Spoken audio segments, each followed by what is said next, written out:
Tribuners Legislator fraksi PDIP Arteria Dahlan mencurigai ada peran Prabowo Subianto di balik aksi demo tolak revisi Undang-Undang Pilkada yang berlangsung beberapa hari kemarin di sejumlah daerah.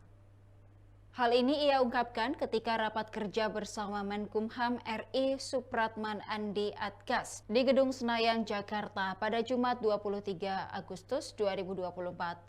Arteria awalnya menyinggung soal kerja pemerintahan saat ini hingga berujung munculnya permasalahan konstitusi yang terjadi. Ia kemudian menegaskan jika tak ada satupun penguasa negara yang bisa melawan konstitusi. Lantas Arteria mengungkap jika ia curiga ada andil dari Presiden terpilih Prabowo Subianto. Menurutnya orang yang selama ini dipikir otoriter seperti Prabowo ternyata bisa berbuat baik. Ia pun menilai agar rakyat di luar sana bisa memberikan kesempatan kepada pemerintahan baru nantinya untuk bisa berbuat baik bagi negara. Presiden sebagai kepala negara sekaligus kepala pemerintahan. Ini harus dimaknai dalam konteks Indonesia sebagai negara hukum.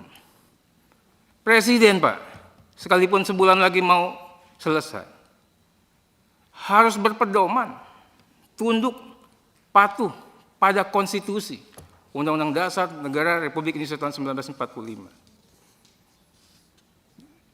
Sebagai kepala pemerintahan, Presiden juga harus melaksanakan dan menjalankan undang-undang seluruh-seluruhnya. Ini kita perkuat lagi dengan janji sumpah dan jabatan Presiden di konstitusi juga.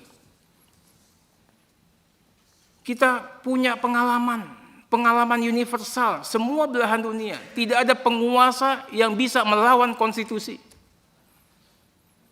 Kejadian kemarin sangat memalukan. Sudah kita ingatkan di dalam rapat balik, apakah keputusan ini sudah tepat, sudah benar, sesuai dengan konstitusi. Tapi sudah kita ambil suatu kebijakan. Malam hari, Pak, saya dapat info, inilah setiap kejadian buruk pun ada hikmah positifnya. Akan ada gelombang massa. Tapi pagi harinya Pak Andap, saya curiga. Kok pengamanan DPR begini aja? Laporan kami katanya gelombang massanya besar. Makanya saya bilang, ini ada sisi positifnya. Kok tiba-tiba jam 10 paripurnanya ditunda? Ini sisi positifnya, Pak. Ya. Siang hari bisa-bisanya pagar DPR diceretelin, nggak ada yang menghambat. Coba zaman dulu, Pak, digebuk, Pak. Sorenya mahasiswa masuk, dibiarkan saja. Kalau ada gesekan dikit, saya bilang sama Pak Kapolda, ini kasihan ini Kapoldanya. Di satu pihak dia harus humanis, di pihak lain dia harus amankan ini objek vital negara. Kerja keras. Kesimpulannya apa, Pak? Ini saya bicara apa adanya nih. Saya sampaikan juga ke banyak teman-teman. Ya. Ini, mohon maaf ini, kalau nggak ada Pak Prabowo, nggak bisa kejadian, Pak. Kesimpulannya apa? Ya.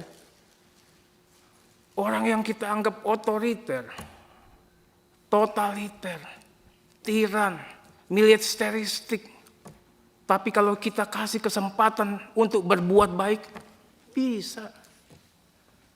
Nggak ada, Pak, sejarahnya gedung DPR digoyang-goyang, dibiarin aja. Nggak ada. Nggak ada sejarahnya nih Habibur Rahman, pagar hidupnya, Pak, bisa diem. Kalau nggak ada perintah. Saya bilang mahasiswa, iya, kalian hebat. Kalian membantu kami. Tapi kalian juga harus kasih ruang sedikit bahwa pemerintahan baru yang akan berkuasa punya niatan baik untuk kalian. Nah, ini kita juga berharap bisa diikuti sama pasukan. Semuanya harus ikut. Saya berharap, Pak Ketua. Waktu, Ter. Iya, Pak. Indonesia ini bisa lebih baik ke depan. Mudah-mudahan ada menteri-menteri seperti Pak Menkumham lagi yang bisa dihadirkan sehingga menambah keyakinan kita. Terakhir, Pak Menteri, saya nitip ini. Pasukan di Kumham ini hebat-hebat. Bang Andap Pak Reinhardt itu tahu, saya tidak pernah nitip orang ya Bang. Sekalipun ada, saya hanya nitip 2 orang, nggak ada eselonnya. Mungkin sekarang udah eselon 5 lah. Itu pun dari 10 tahun saya di sini sampai sekarang orang itu aja Pak. Nggak ada tuh saya nitip pakai dokumen, list, daftar nama, dicap-cap, nggak ada Pak, bukan tipe saya. Saya hanya orang yang saya kenal, itu pun cuma 1-2 orang itu aja selalu. Nah, dan saya juga yakin Pak, di Kumham ini orangnya baik semua, nggak ada orang merah, orang apa. Mudah-mudahan Pak Menteri bisa lebih bijaksana. Ya, semua orang di sini bagus-bagus, dan jangan sampai nanti ada pasukan kita khawatir ganti bendera, ganti nahkoda, ya kan? Itu juga berganti kesejahteraannya mereka, Pak. Mungkin itu saja. Sekali lagi Pak Pimpinan, ini mungkin hari terakhir saya nih ketemu sama Kumham. Kami ucapkan permohonan maaf, mohon maaf lahir dan batin atas segala sikap, perbuatan dan tutur kata yang kurang berkenan. Mungkin saja saya misalnya sama Pak Cahyo ya agak kurang selama ini. Ya ini hanya karena kita ingin memperbaiki Pak Cahyo. Sama Pak Dirjen ya kan, walaupun udah kita bela-bela, saya juga sering dilupain, ya nggak apa-apa juga. Itu loh. Mohon maaf ya semuanya. Semoga Kumham semakin hari semakin hebat lagi, dan saya yakin harus lebih hebat karena Kumham dipimpin orang yang hebat saat ini. Terima kasih. Wassalamualaikum warahmatullahi wabarakatuh. Demikian Tribun Timur Hot News kali ini. Saksikan berita lainnya hanya di kanal YouTube dan Facebook Tribun Timur. Download Tribun X sekarang. Menghadirkan lokal menjadi Indonesia.